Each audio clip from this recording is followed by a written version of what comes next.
Ketua kelas tolong memberitahu temannya untuk segera hadir.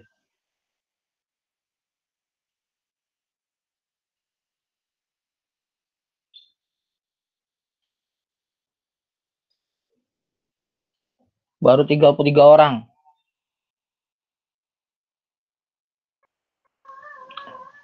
Bagi yang sudah hadir, mohon absen terlebih dahulu di Google Classroom. Yang sudah hadir, mohon absen terlebih dahulu di Google Classroom.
Masuk.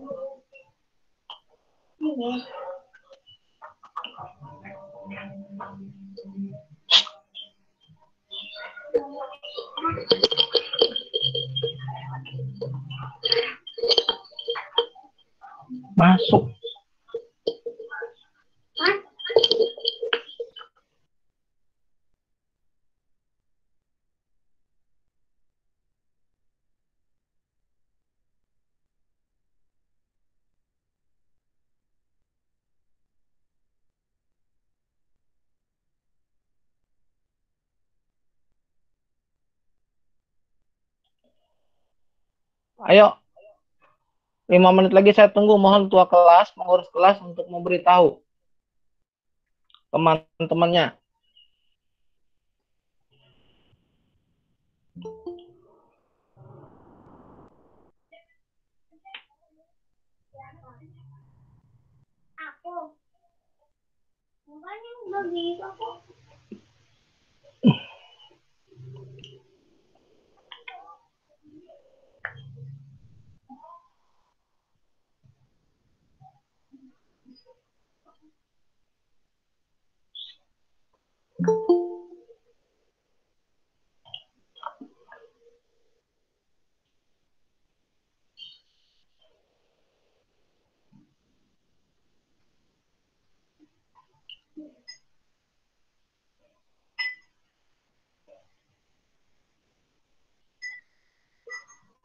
Saya tunggu 5 menit lagi ya.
Halo,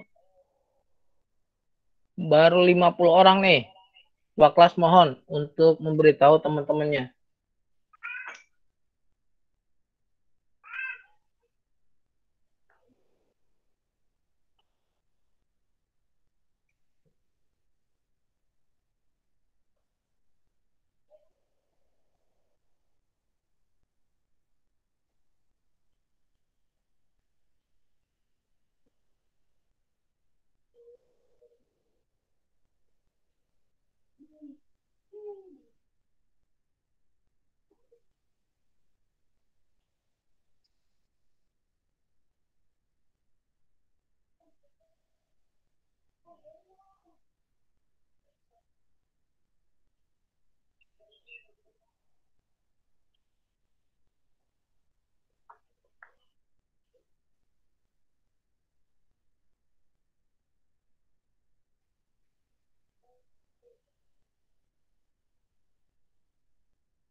4 menit lagi ya.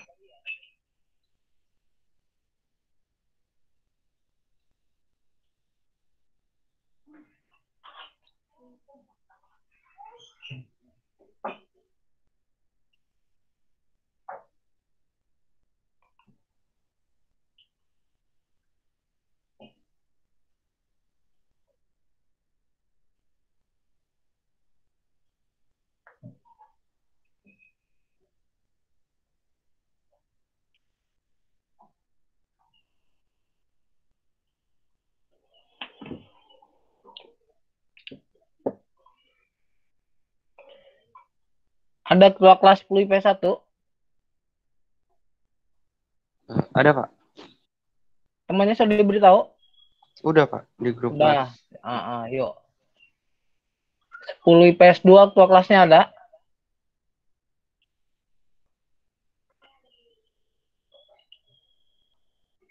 Ada ketua kelas 10 IPS 2 atau pengurus kelasnya? Ketua kelasnya Bil Amar, Pak. Bila amarnya udah datang? Belum, Pak. Dikasih tahu ke grup kelasnya, Kak ya. Baik, Pak. 10 IPS 3. Ada 10 IPS 3? Ada, Pak. Ya, ketua kelasnya tolong. Belum udah masuk belum ketua kelasnya?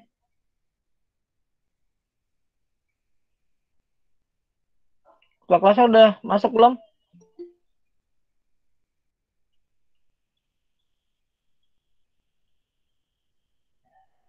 Tolong dikasih tahu ke grup kelas ya. Halo, 10 PS 3. Iya, Pak. Oke.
Presentasi saya sudah kelihatan ya?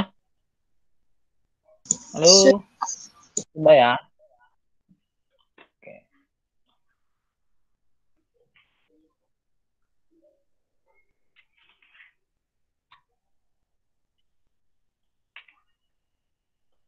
Ya.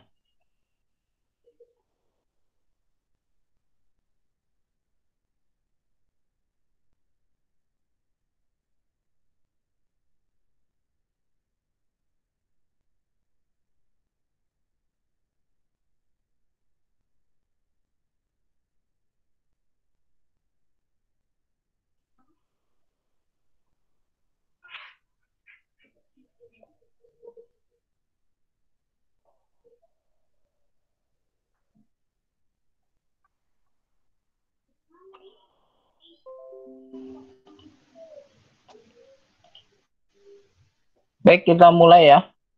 Bismillahirrahmanirrahim. Assalamualaikum warahmatullahi wabarakatuh. Waalaikumsalam warahmatullahi wabarakatuh. Alhamdulillahirrabbilalamin. Kita panjatkan puji syukur kehadirat Allah Subhanahu wa taala. Pada hari ini kita bisa bertemu melalui tatap muka daring sinkron di dalam Jimit. Pada hari ini mudah-mudahan kita bisa memberikan manfaat untuk anak-anakku sekalian. Kemudian hari ini ada beberapa hal yang akan saya berikan kepada kalian. Sebelumnya marilah kita berdoa menurut agama kepercayaannya masing-masing. Berdoa dipersilahkan.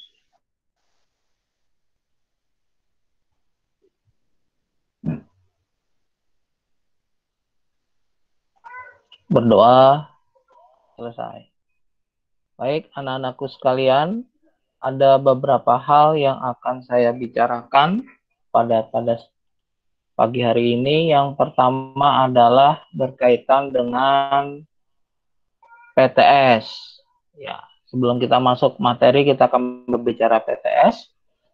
Materi PTS itu berkaitan tentang historiografi yang sudah kita pelajari, yang sudah saya berikan di dalam Google Classroom. Ya, jadi itu dipelajari. Yang sudah saya berikan ada 3. Pertama itu ada video, kemudian yang kedua ada modul, dan yang ketiga ada berkaitan dengan PPT atau PowerPoint. Saya berharap dari ketiga itu sudah kalian pelajari dan sudah kalian pahami semuanya. Ya. Sehingga ketika kita berbicara PTS, soal PTS nanti Anda bisa memberikan hasil yang lebih baik. Kemudian yang kedua, berkaitan dengan nilai KD1.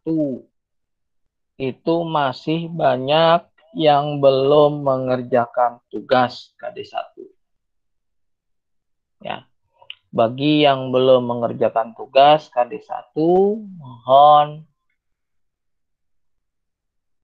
diselesaikan. Ya. Jadi setelah PTS akan saya bagikan semua berkaitan dengan nilai. Jadi sehingga di dalam penilaian semester TPTS besok sudah tidak ada lagi yang mengalami hambatan. Jangan sampai ketika kita mengerjakan ketika ada hasil rapot dibagikan, Anda terkategori yang belum tuntas. Sampai sini bisa dipahami? Bisa, Pak. Oke. Ya. Jadi saya berharap untuk anak-anakku sekalian untuk mengerjakan tugas. Ya, bagi yang belum, saya sudah memberikan panduan, teguran di dalam Google Classroom. Tinggal dibaca, tinggal dipahami. Ya. Bagi yang belum dibuka, mohon kameranya dibuka biar bisa kelihatan semua wajah-wajah kalian. Oke. Kemudian yang ketiga berkaitan dengan PTS. Nanti soal itu orientasinya pertama adalah sifatnya kesimpulan. Jadi ada wacana, kemudian nanti setelah dari wacana itu ada satu kesimpulan. Nah, dari kesimpulan itulah nanti kalian bisa menjawab. Nah, artinya ini lebih ke arah pemahaman dan analisa kalian ke dalam soal. Paham ya? Jadi ini semuanya. Jadi ada wacana saya berikan, kemudian dari wacana kalian mencari salah satu option jawaban dari situ. Jadi seperti itu. Ya. Sehingga kalian bisa tidak terlalu jauh untuk kalian memahami teks wacana tersebut. Nanti setelah saya memberikan selesai materi baru saya berikan kisi-kisi. Ya, kisi-kisi yang saya berikan di dalam Gmeet ini, tidak saya berikan di dalam Google Classroom. Oke, sampai sini yang ditanyakan? Ada tidak? Tidak. Oke, kita ke bab penelitian dan penulisan sejarah. Penelitian sudah saya berikan minggu lalu. Sebulan yang lalu sudah saya berikan tentang materi penelitian. Ya, penelitian bukan penelitian. Mohon maaf, penelitian sudah saya berikan. Tapi akan saya ulang. Oke. Nah, sumber sejarah itu ada dua hal. Ada jenis sumber sejarah, kemudian ada fakta sejarah. Kemudian di dalam penelitian itu sudah kita pelajari kemarin ada pemilihan topik, kemudian ada heuristik, ada verifikasi, ada interpretasi dan historiografi. Dan tugasnya sudah saya berikan. Apa tugas yang saya berikan kemarin?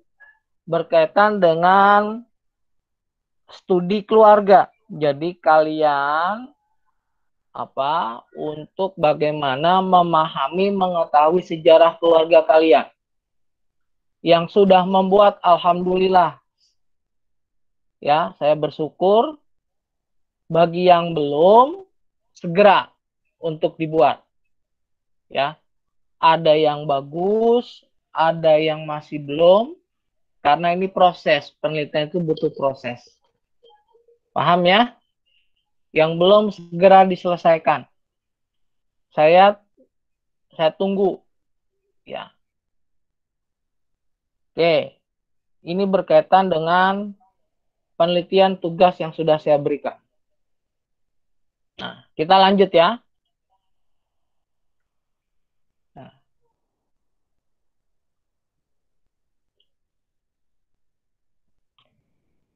Nah, kita lihat jenis sumber sejarah. Apakah itu sumber sejarah? Nah, ini kita lihat di sini pengertian. Sumber sejarah adalah benda-benda yang dapat digunakan sejarawan atau peneliti sejarah dalam rangka meneliti peristiwa sejarah. Bagi sejarawan, sumber sejarah dianggap sebagai nyawa untuk merekonstruksi peristiwa sejarah. Sejarah ada karena rekonstruksi yang dilakukan sejarawan terhadap sumber sejarah. Nah, jadi kalau kita ingin melakukan sebuah proses penelitian, maka yang harus dipahami adalah sumber sejarahnya dulu. Ada tidak sumber sejarahnya kalau kita ingin meneliti? Apapun penelitiannya, pastikan sumbernya. Ya, pastikan sumbernya didapat, kemudian peristiwanya didapat, baru kita melakukan proses penelitian. Nah, jadi seperti itu. Nah, terus kemudian, kalau kita sudah mendapat sumbernya, kita bisa memahami secara langsung. Baru kita membuat ke dalam langkah-langkahnya. Langkahnya seperti tadi di atas, kita memilih topiknya. Jadi yang harus kita pahami dalam melakukan penelitian, yang pertama ini, pemilihan topik. Apa sih tema yang akan kita pilih di dalam rangka penelitian? Baik itu penelitian sosial maupun penelitian sejarah. Topiknya dulu. Ya, ini harus dipahami oleh kalian langkahnya. Di dalam topik itu berarti kalian sudah memilih sumber sejarahnya. Jadi sumber sejarahnya harus kalian pilih. Oke. Kita lanjut ke slide berikutnya. Nah, sumber sejarah berdasarkan bentuknya. Ada sumber tertulis. Keterangan tertulis yang berkaitan dengan peristiwa sejarah. Apa contohnya? Laporan. Ya. Apa sih laporan? Misalkan seorang Marsarania menulis laporan di dalam buku harian. Buku harian itu adalah catatan. nanti ketika seseorang ingin menulis tentang Marsarania misalkan, itu orang bisa mengetahui dari buku catatan yang dia tulis.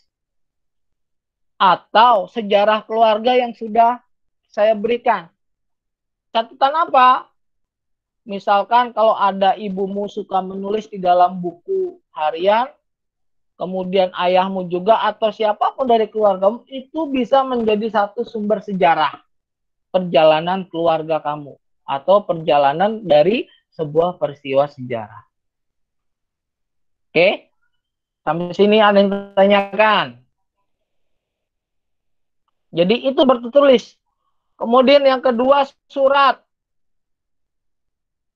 Ya, surat kabar. Ya, surat kabar. Kemudian ada lagi catatan harian. Ya. Kemudian autobiografi dan biografi itu adalah berkaitan dengan sumber tertulis. Nah, ini contohnya berkaitan dengan memoir Muhammad Hatta. Nah, ini contoh ya, salah satu contoh dari sumber tertulis. Banyak sekali sumber tertulis. Ya. Kemudian yang kedua, sumber lisan yang didapat secara langsung dari saksi sejarah.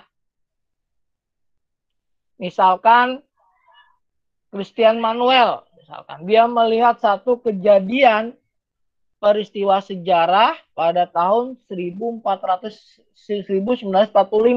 Dia mengikuti, dia menyaksikan tentang peristiwa itu. Dan dia dianggap sebagai pelaku sejarah. Itu juga dikatakan dengan sumber lisan. Ya. Oke.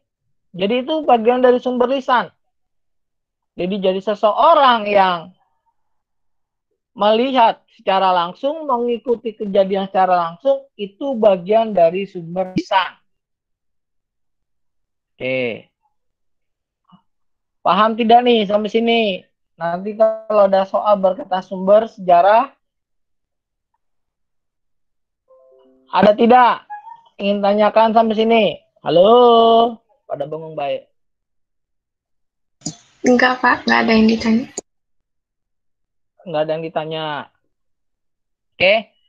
Nah, di dalam sumber lisan ini orang disebut dengan istilah oral history. Karena apa? Orang menceritakan sejarahnya secara lisan. Nah, sekarang bentuk sejarah lisan itu bisa kita lihat menggunakan podcast.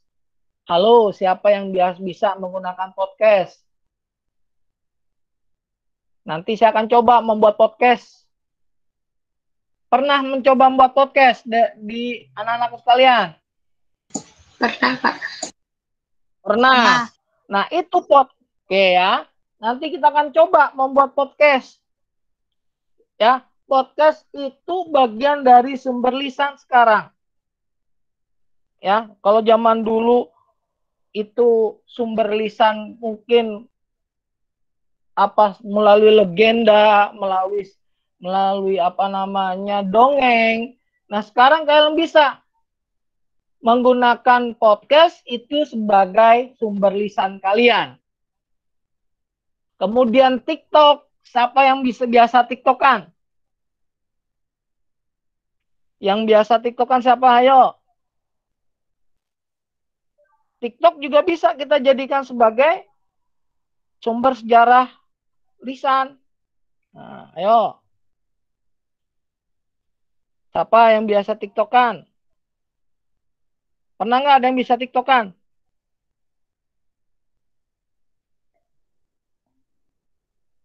Ada tidak yang pernah TikTokan?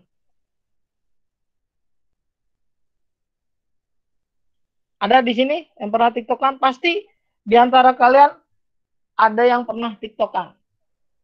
Dan TikTok itu juga bagian dari apa namanya sejarah lisan nantinya. Kalau TikTok sekarang itu kalian gunakan sebagai wahana apa namanya ekspresi, apa Riko Tigar? Ada yang ingin tanyakan?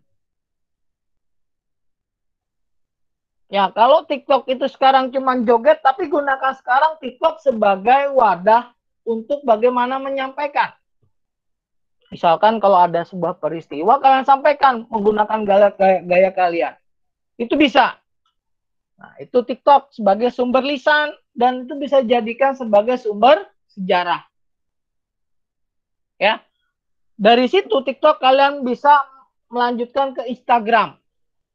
Nah, jadi metodenya banyak sekali dalam rangka bagaimana ketika kita membangun konten sejarah, terutama dari media sosial, ya, menggunakan TikTok. Paham nih sampai sini? Menggunakan TikTok, menggunakan apa namanya podcast tadi. Sekarang udah banyak untuk bagaimana kalian membuat media untuk memperkenalkan siapa diri kalian. Oke, paham sampai sini ya?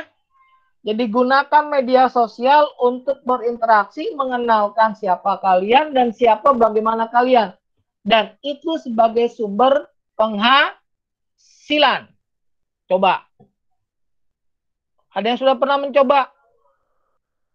Jangan takut kalian membuat TikTok, kalian jangan takut membuat podcast, itu nanti podcast itu pasti akan mendapatkan income. Yakin sama saya. Oke, dari sini paham ya? Berkaitan dengan sumber sejarah, berkaitan dengan lisan. Kemudian sumber sejarah berdasarkan bentuknya. Sumber sejarah berdasarkan bentuknya ada beberapa hal. Ada sumber benda, ada sumber visual, ada sumber audiovisual. Nah, oke. Jadi kalau sumber benda seperti bangunan, fosil, patung, itu adalah sumber yang bentuknya benda. Contoh bangunan masjid, sejarah, candi, kemudian rumah sejarah, dan lain sebagainya. Di daerah kota tua, kalian bisa menemukan bagaimana bangunan cagar budaya. Nah, kalau berkaitan dengan benda, itu ada tulisannya nanti, bangunan cagar budaya. Nah, itu ada tulisannya, bangunan cagar budaya. Kalau ada tulisan bangunan cagar budaya, berarti masjid itu, gereja itu, wihara itu, atau rumah itu sebagai tempat sejarah dahulunya. Nah, jadi seperti itu. Ya. Kemudian yang kedua, sumber visual. Sumber visual itu dari foto, sketsa, ornamen, lukisan. Misalkan foto kalian beberapa tahun yang lalu. Ya, foto kalian ketika masih kecil, lagi imut, lagi segala macam, mulai lagi jalan, itu sebagai sumber sejarah. Nah, coba mulai dari sekarang, foto-foto itu jangan dibuang. Foto-foto, paling nggak foto yang unik, jangan dibuang. Foto yang unik itu menjadi proses untuk sebagai sumber sejarah nanti ketika kalian sudah dewasa atau ketika sudah berumah tangga. Oke. Kemudian sketsa. Kalau kalian pandai membuat sketsa juga bagian dari sumber sejarah. Sketsa. Ornamen itu bentuk hiasan yang unik yang telah dibuat dari beberapa tahun yang lalu. Itu juga bagian dari sumber sejarah. Oke. Kemudian yang ketiga berkaitan dengan audiovisual.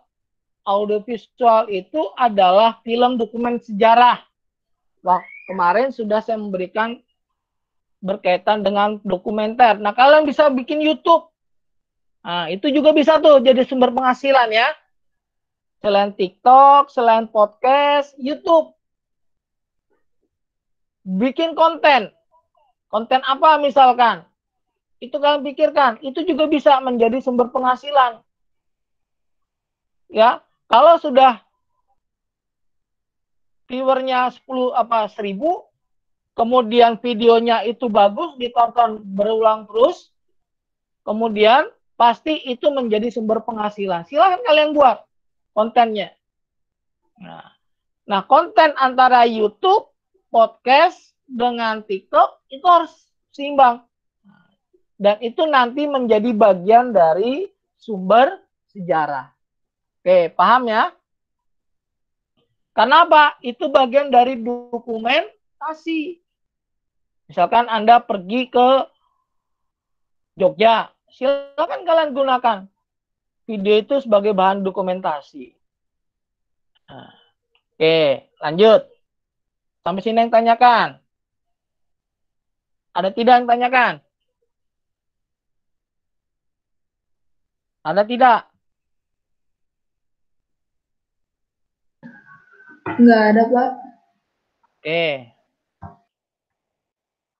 Nah, kita lihat berkaitan dengan urutan sumber sejarah.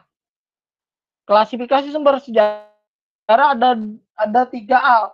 Ada sumber primer, ada sumber sekunder, ada sumber tersier. Sumber primer itu orang yang melihat peristiwa langsung. Ya. Harus dipahami, sumber primer itu orang yang melihat kejadian itu secara langsung. Misalkan saya melihat kejadian kecelakaan, laka lantas, maka saya jadikan sebagai sumber primer, sebagai saksi yang melihat kejadian itu. Ya, itu dikatakan sumber primer. Kemudian yang kedua, sumber sekunder.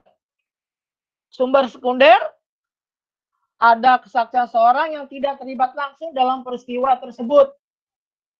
Biasanya orang itu hanya tahu dari temannya.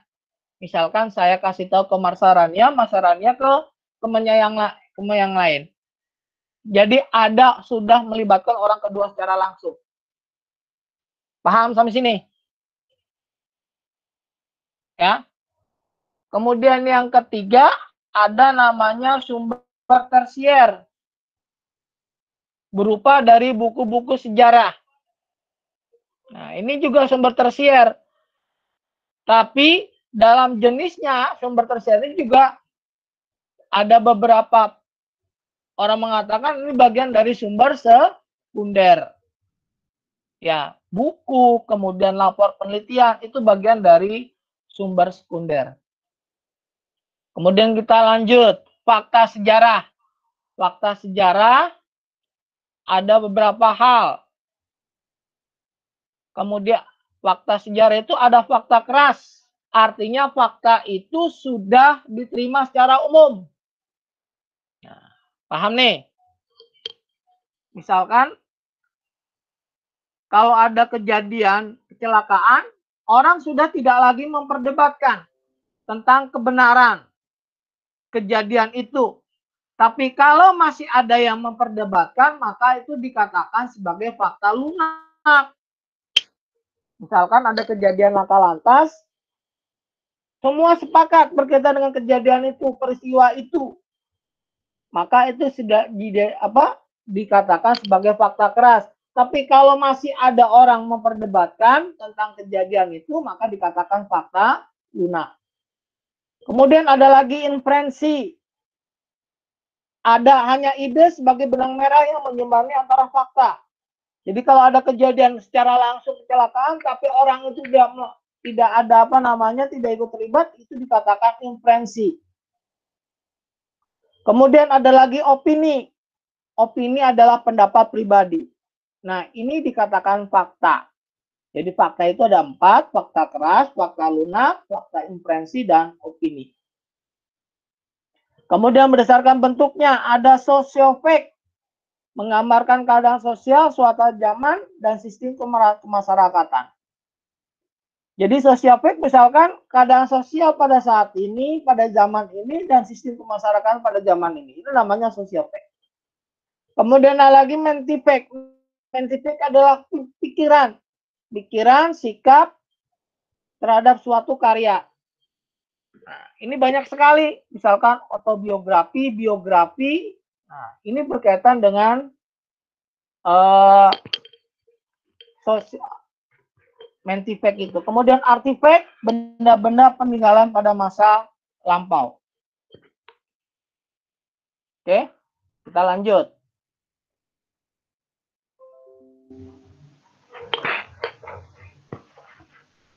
Lanjut ke pemilihan topik. Ya, pemilihan topik ada beberapa hal.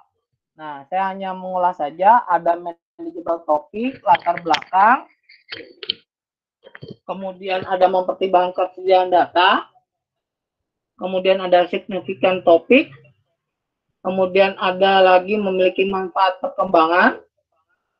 Kemudian ada lagi berkaitan dengan interest topik sesuai dengan minat. Jadi kalau kita bikin penelitian, ya ini dia, ya, yang harus kita perhatikan. Oke, ada yang tanyakan sampai sini? Bapak mohon maaf, nanti Ya, PPT-nya di-share boleh Pak? PPT-nya ini sudah ada di dalam itu, sayang, di dalam share Google Classroom. Oh, sudah baik Pak, terima kasih. Oke. Pemilihan topik itu ada dua hal. Ada kedekatan emosional, ada kedekatan intelektual. Ini harus kita, ketika kita memilih topik, harus kedekatan seperti ini. Ada kedekatan emosional dan kedekatan intelektual. Emosional itu berdasarkan emosi. Kemudian intelektual berdasarkan pengetahuan wawasan. Ini yang harus dijadikan referensi ketika kita ingin memilih topik. Oke, kita lanjut ya. Kemudian heuristik. Heuristik itu mencari menemukan sumber sejarah. Nah, jadi apa permasalahannya? Kita harus lihat. Permasalahan berkaitan dengan pengumpulan sumber sejarah itu. Ya, keterbatasan, tidak semua orang punya sumber, beberapa sumber dikategorikan sebagai sumber tertutup. Ini sangat sulit ketika kita meneliti sumber sejarah. Karena apa? Karena tidak semua orang bisa mengakses sumber sejarah tersebut. Bisa ada sumber itu tertutup. Kemudian sangat tua. Kemudian banyak menggunakan tulisan tangan.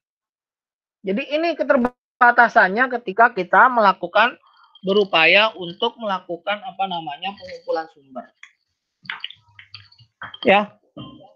Jadi seperti itu. Sampai sini yang ditanyakan. Ada tidak? Kemudian lanjut ke verifikasi, menguji keaslian itu ada dua hal, ada eksternal, ada internal. Kalau eksternal itu waktu pembuatan keaslian. Misalkan ada buku nih, ya, kita lihat waktunya, kemudian sumbernya, kemudian keasliannya kita lihat. Nah, oke. Kemudian internal, kredibilitas. Misalnya kalau internal itu ke orangnya langsung. Misalkan orangnya itu objektif atau tidak. Kemudian sumber itu sesuai atau tidak. Kemudian habis itu kalian bandingkan dengan sumber yang lain. Itu yang dikatakan kritik eksternal dan kritik internal. Oke. Kita lanjut. Interpretasi ada dua, ada analisis dan sintesis.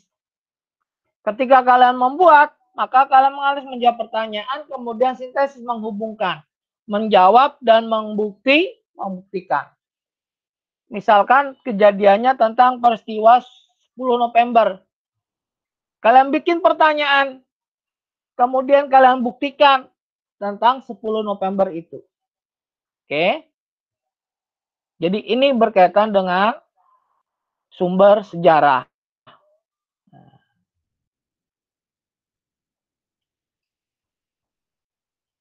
Ya, berkaitan dengan interpretasi.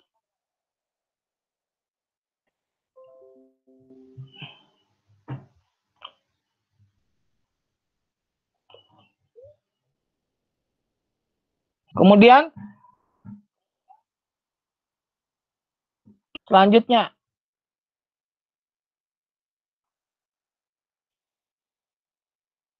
sudah kelihatan belum? Belum, Pak. Belum. Oke. Ini lagi proses.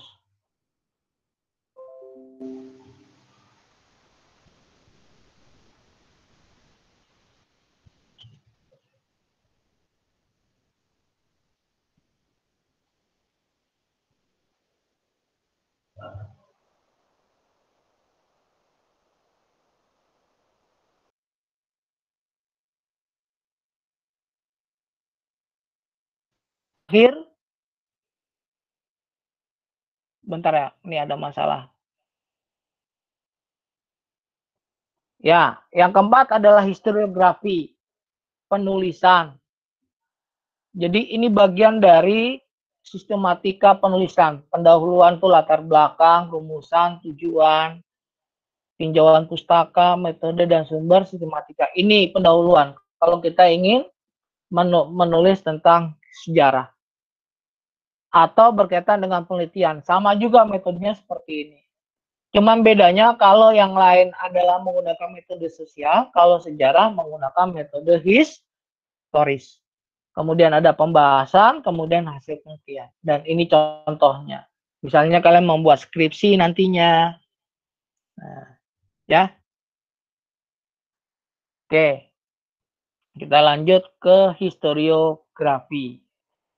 Historiografi itu ada 3 hal yang harus Anda pahami di sini. Ada tradisional, kemudian ada kolonial, dan ada modern.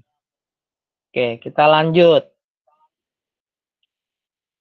Nah, sebenarnya apa sih historiografi? Historiografi adalah metode penulisan sejarah, menulis sejarah. Ya, berasal dari kata Yunani, historio. Historia itu sejarah, grafi itu menulis. Graffiti itu berasal dari bahasa Yunani, graphein. Itu kita menulis sejarah. Kemudian jenisnya ada 3. Tadi ada tradisional, ada kolonial, dan ada modern. Nah, kita lihat tradisional. Tradisional itu penulisan sejarah dilakukan merupakan ekspresi budaya masyarakat pada masa itu. Belum menulis dalam upaya merekam peristiwa masa lampau. Jadi historiografi tradisional itu ada 2. Ada masa Hindu-Buddha dan masa Islam. Masa Hindu-Buddha misalkan kitab Sutasoma, Negara Kertagama, kemudian ada namanya Prasasti, Yupa, itu bagian dari masa Hindu-Buddha. Kemudian apa masa Islam? Masa Islam itu ada hikayat, babat tanah Jawi, ada apa namanya, ada babat Demak. Jadi hampir sama sebenarnya antara Hindu-Buddha dan Islam. Tapi cuma perbedaannya adalah di istilah. Kalau Islam itu lebih banyak menggunakan istilah Arab. Atau lebih banyak menggunakan bahasa Arab nanti. Kenapa? Karena ada literasi Arab nantinya. Kalau Hindu-Buddha adalah literasinya tentang bahasa Sanskerta dan huruf Pallawa. Jadi seperti itu. Paham ya? Oke. Ini berkaitan dengan tradisional. Jadi ada Hindu-Buddha dan Islam. Kalau Hindu-Buddha tadi sudah dijelaskan. Seperti ada karya bentuknya Negara Kertagama, Sutasoma, itu bentuknya. Oke. Nah, kalau Islam itu bentuknya hikayat, babat, syair, itu jadi bentuk jadi karya historiografi tradisional. Cirinya. Nah, cirinya merupakan terjemahan naskah dari India atau berasal dari apa namanya Arab misalkan atau dari Persia. Kemudian bersifat religio magis, kepercayaan manusia terhadap kekuatan gaib yang menguasai alam sekitar. Kemudian historiografi tradisional bersifat istana sentris. Nah, ini sifat dari ciri dari historiografi tradisional. Oke. Kita lanjut. Nah, ini jadi contohnya. Pararaton, Mahabharata, Ramayana, Babat, Aryabhata. Ya. Ini berdasarkan karya dari Hindu Buddha. Paham ini sampai sini? Nah, kemudian ini yang berkaitan dengan Islam berdasar sifatnya mitos, unsur kronologi dan etnosentrisme. Halo? Paham? Paham, Pak. Oke, saya mau tanya, mitos apa mitos? Siapa yang bisa menjelaskan tentang mitos? Ayo, mitos apa mitos? Siapa yang bisa menjelaskan mitos? Siapa yang bisa menjelaskan mitos? Halo? Kisah yang masa lampau gitu bukan, Pak? Tapi yang kayak Ya, mitos. Apa tuh? Ayo. ya kayak yang belum tentu benar, kita belum tentu benar adanya, tapi orang-orang tuh zaman dulu nganggapnya itu ada gitu. Oke. Jadi mitos kepercayaan dari zaman dahulu. Ya, mitos. Misalkan tentang cerita apa itu hampir sama dengan legenda. Ya, mitos itu hampir sama dengan legenda. Legenda Nyi Roro Jonggrang. Kemudian mitos kalau di sana itu ada apa namanya sesuatu yang penuh dengan mistis. Jadi mitos itu lebih ke dalam ada hal yang bersifatnya mistisme. Nah, jadi seperti itu. Kemudian apa yang dimaksud dengan kronologi? Urutan Halo, yang waktu. lain kronologi. Ya, kronologi adalah urutan waktu. Ya, kronologi adalah urutan waktu sejarah. Ada kronologinya tuh kalau dalam masa Islam. Zaman sekian sampai sekian raja si A. Zaman apa tahun sekian sampai sekian raja si B. Kemudian yang kedua, yang ketiga etnosentrisme. Apa etnosentrisme? Apa etnosentrisme? Halo? Apa etnosentrisme? Penilaian terhadap budaya lain, Pak. Ya. Jadi ada penilaian kebudayaan itu menganggap budayanya lebih unggul, bangsanya lebih unggul. Nah, ini jadi sifat dari ciri tradisional.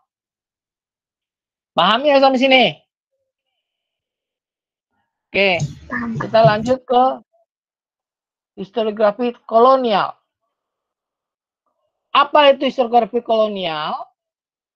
Jadi historiografi kolonial yang dibentuk atau yang ditulis oleh orang-orang kolonial, orang Belanda, oleh orang Inggris yang menjajah Indonesia. Orang yang menduduki Indonesia.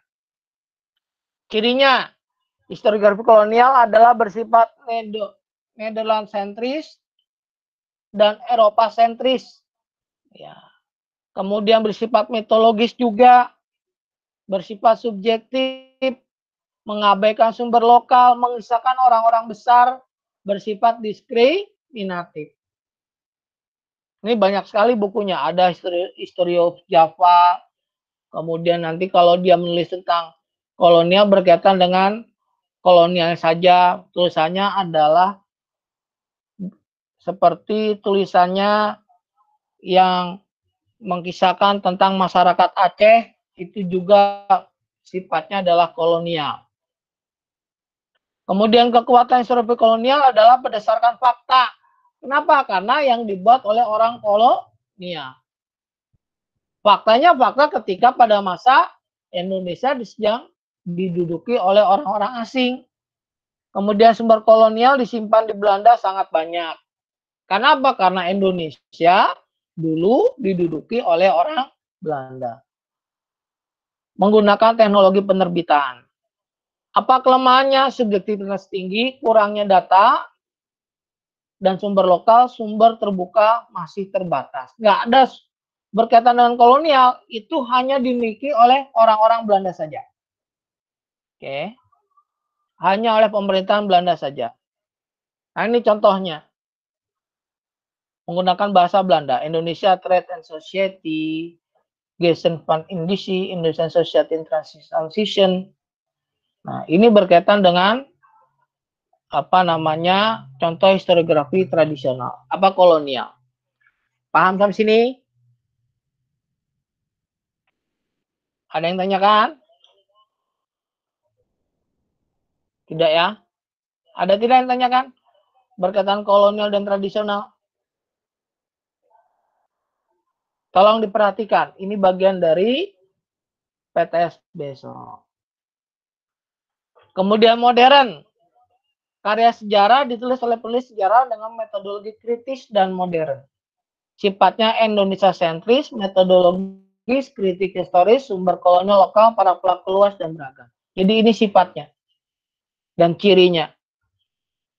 Oke? Jadi kalau ada memperbedakan, lihat bedanya apa.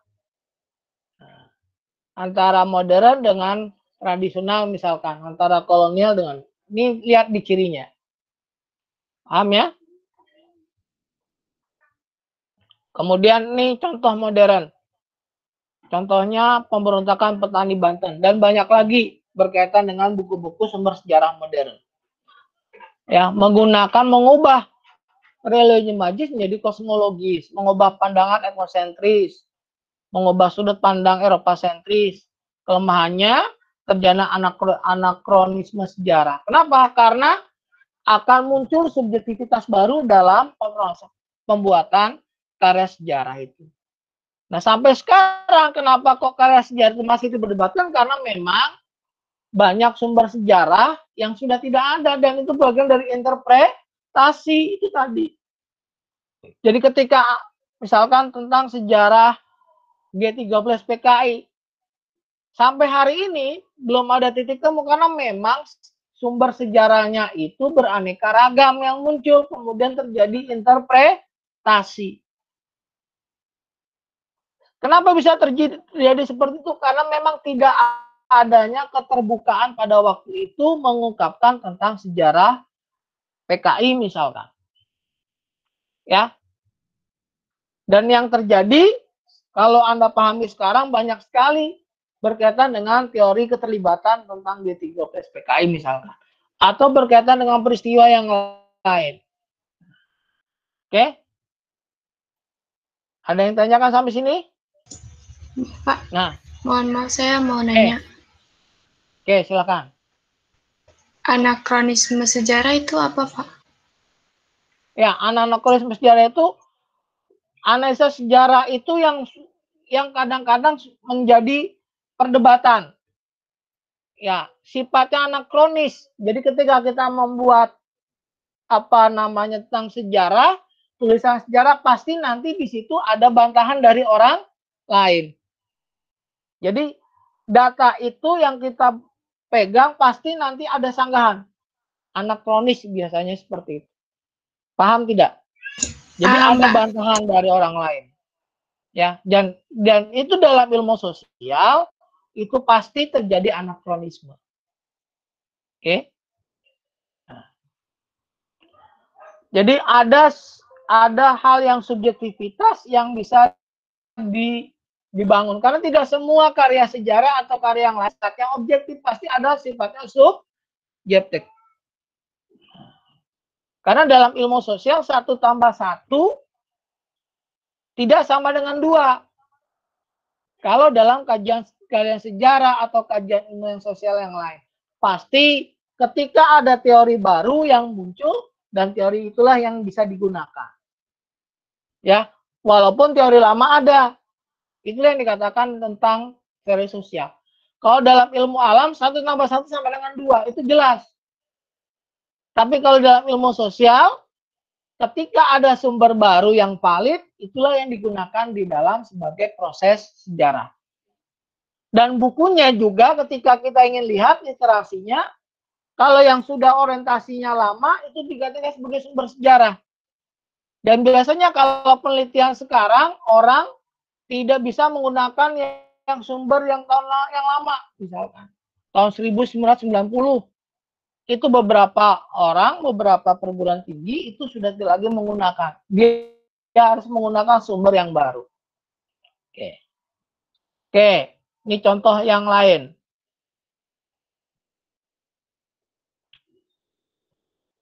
Nah, contohnya ini ada tentang Islam dan masyarakat, tentang Madura, Nasional Revolusi, kemudian orang laut. Ini berkaitan dengan historiografi modern. Oke, sampai sini yang ditanyakan?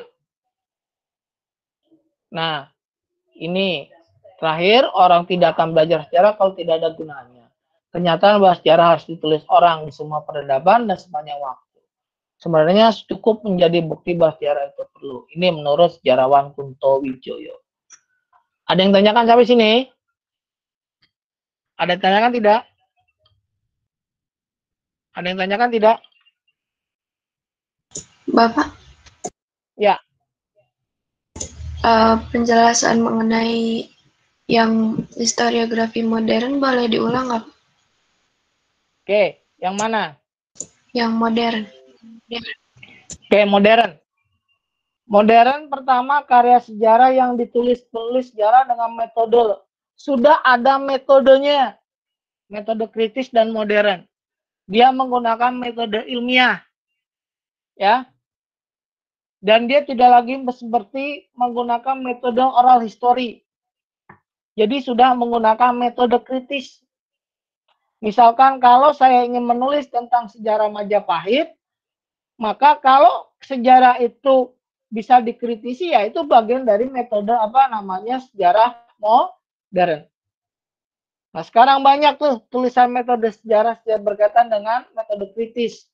Sudah ada metodenya, menggunakan heuristik, menggunakan interpretasi, dan tidak lagi bersifatnya mitos, tidak lagi bersifatnya Eropa sentris, tidak lagi bersifatnya kronologi, tidak, tapi sudah sifatnya berkaitan dengan metodologi.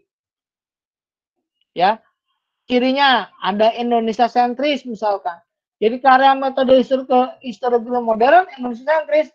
Kalau berkaitan dengan dia ingin menulis sejarah tentang kolonial, pasti dia mencari data juga ke orang Indonesia. Paham sampai sini, nak? Iya, Pak. Kemudian ada metodologisnya, metodenya digunakan. Metode apa yang tadi saya jelaskan tadi di atas? Berkaitan dengan metode sejarahnya yang digunakan. Ya, seperti heuristik, interpretasi, kritik sumber, itu yang digunakan. Ya. Kemudian sumbernya. Nah, sumbernya ada dua, ada kolonial dan lokal. Semuanya harus dilakukan. Kemudian pelakunya luas dan beragam. Jadi orangnya itu bukan hanya satu sumber, tapi bisa lebih dari 2-3 sumber. Ini yang dikatakan historiografi modern. Sampai sini yang ditanyakan lagi. Maaf, Pak. Kalau historiografi tradisional, pokoknya yang selain modern itu dia pakai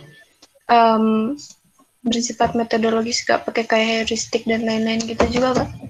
Atau semuanya emang? Ya, kalau zaman dahulu orang menulis sejarah tidak menggunakan metodologis. Ya, misalkan kalau saya menulis tentang sejarah saya, itu menggunakan metodologis itu. Kenapa? Sumbernya hanya satu. Sifatnya hanya rajanya saja yang dia tulis. Gitu. Tidak ada metodenya yang dia buat. Tidak ada kerangkanya. Ketika saya ingin membuat tentang sejarah kerajaan Hindu Buddha, karena saya orang Pajajaran misalkan, ya sudah saya tulis saja, tidak menggunakan metode. Karena dalam masa itu tidak mengenal tentang metode. Paham ya? Tidak mengenal metode. Tapi ketika pada masa kolonial, mereka punya metode, tapi lebih banyak ke dalam Eropa sentris. Pelakunya hanya pelaku orang kolonialnya saja. Tidak menggunakan pelaku orang Indonesia sejarahnya. Oke, seperti itu bedanya. Pak, ada berarti lagi kalau tidak? Silakan, kalau ada lagi. ya, Kalau orang Eropa itu dia kalau misalnya pakai metode dia bedanya sama yang historiografi modern itu dia nggak pakai orang Indonesia, dia cuma pakai orang Eropa aja. Kalau Ya, Eropa modern, saja sih. Kalau modern kedua-duanya mereka gunakan. Jadi bedanya seperti itu. ya, Misalkan, makasih. oke, berkaitan dengan tanam paksa. Bercerita tentang tanam paksa hanya kejadian tanam paksa saja dari orang Belanda saja. Tidak menggunakan orang di luar orang Belanda. Nah, sekarang banyak tuh fakta-fakta baru tentang VOC, fakta-fakta baru tentang cerita kolonial yang baru digali dari mana? Dari sumber Belanda itu sendiri. Nah, tapi itu bagian dari sejarah modern. Kenapa? Karena ditulis pada menggunakan metodologi. Dan sumbernya ada sumber orang Indonesia dan ada sumber orang Belanda. Nah, paham ya? Iya, Oke, Pak. ada Makasih, lagi? Pak. Ada lagi tidak? Oke. Ya, kita ke kisi-kisi ya. Oke, kita kisi-kisi. Kita stop dulu ini.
Sudah terlihat belum?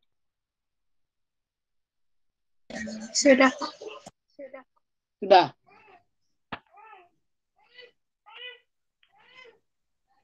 Ini saya lagi error nih laptopnya. Bentar ya.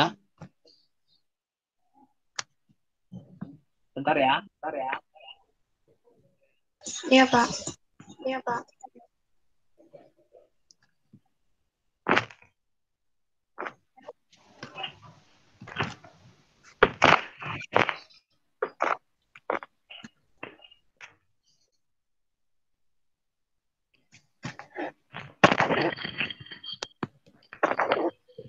Oke, yang jelas berkaitan dengan kisi-kisi yang harus kalian pahami adalah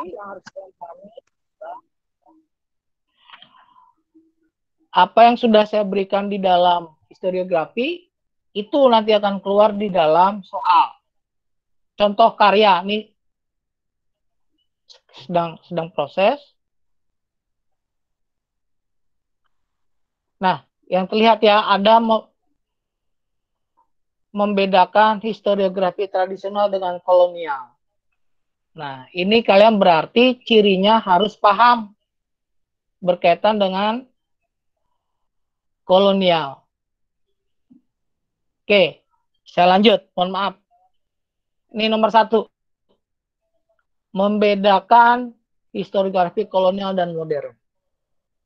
Ini yang harus kalian cari. Apa sih perbedaan atau bandingannya antara kolonial dan modern? Kemudian yang kedua, tradisional dengan modern. Oke, paham nggak tidak sampai sini? Ada yang tanyakan? Ada yang tanyakan tidak?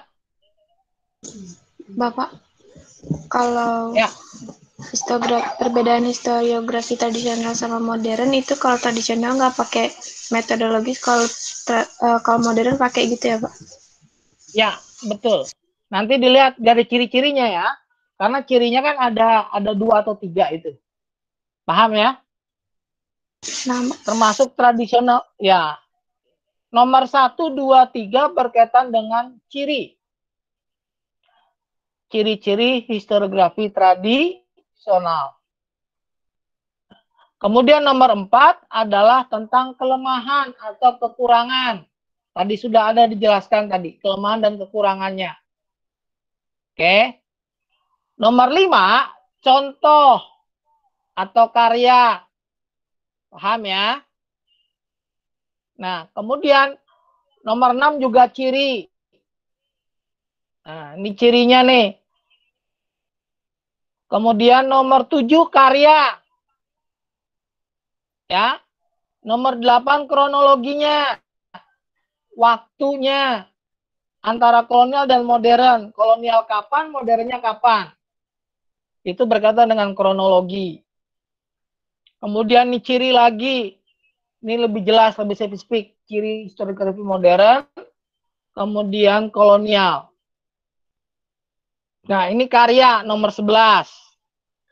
Nomor 12 itu alasannya. Alasan dari kenapa sih mencantumkan hal supranatural. Nah, oke. Nomor 13, Babat Tanah Jawi itu karya sastra dari mana? Nah, kemudian ilmu bantu sejarah mempelajari naskah kuno apa namanya? Karena apa? Karena ada alat bantu ketika kita mempelajari sejarah. Namanya epigrafi. Kemudian penyimpangan atau kelemahan tadi juga sudah ada.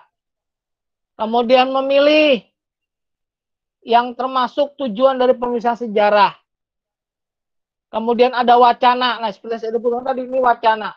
Karena apa? Karena sifatnya sekarang kita sudah ke AKM. Paham ya? Kalau kalian sudah belajar mendengar tentang KM, ini AKM. Kalian belajar menyimpulkan dari wacana. Sifatnya tentang literasi juga, tapi soalnya lebih ke dalam pemahaman wacana. Oke?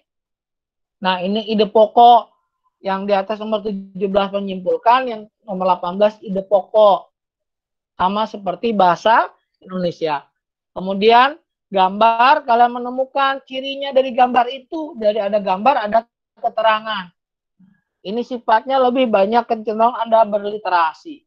20 juga seperti itu. Kemudian 21 juga seperti itu, kecenderungan untuk berliterasi. Ya. Kemudian nomor 22 juga seperti itu, kelemahan. Jadi sifatnya adalah wacana. 23 ini tidak seperti soal biasa, 23, 24, 25. Oke, jadi campuran. Ada soal AKM bentuknya, ada soal yang lain. Soalnya adalah hot dan AKM. Oke, sampai sini yang tanyakan silahkan. Ada yang tanyakan silahkan. Silakan kalau yang tanyakan. Silakan kalau ada yang tanyakan.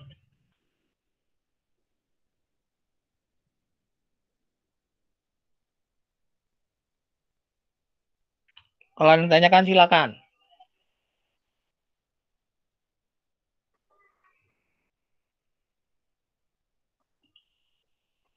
Ada tidak?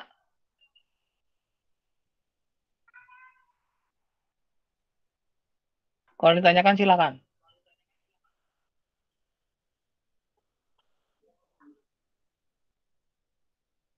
Panca ada yang bertanyakan?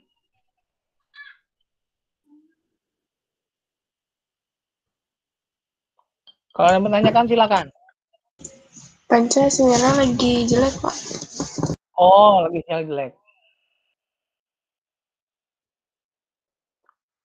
Sudah jelas semua? Sudah, Pak. Halo? Sudah. Oke. Kalau sudah, saya rasa cukup. Tolong isi absen di Google Classroom. Kemudian materinya sudah saya bagi, tinggal kalian baca, kalian dengarkan di dalam Google Classroom. Itu materi sudah lengkap, sudah ada semua di situ. Dan jangan lupa tugas tolong diselesaikan. Itu saja dari saya. Ada yang tanyakan lagi tidak ya? Silakan lab satu-satu. Terakhir dari saya, Assalamualaikum warahmatullahi wabarakatuh dan terima kasih semua. Waalaikumsalam. Waalaikumsalam warahmatullahi wabarakatuh. Terima kasih, Terima kasih, Pak. Salam, Pak. Terima kasih, Pak. Oke. Yuk. Isi absen ya. Udah, Pak, udah. Yuk. Oke, silakan. Yang belum isi absen silakan dikasih tahu. Baik, Pak. Silakan langsung ke Google Classroom.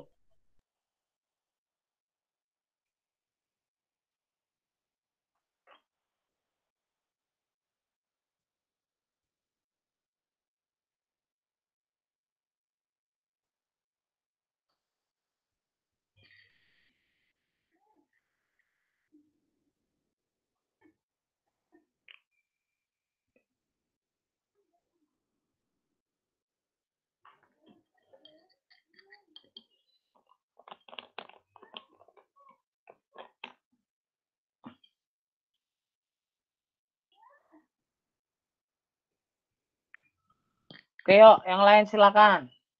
Masih 16 orang. Dede Helmi mana nih? Karulian, silakan keluar.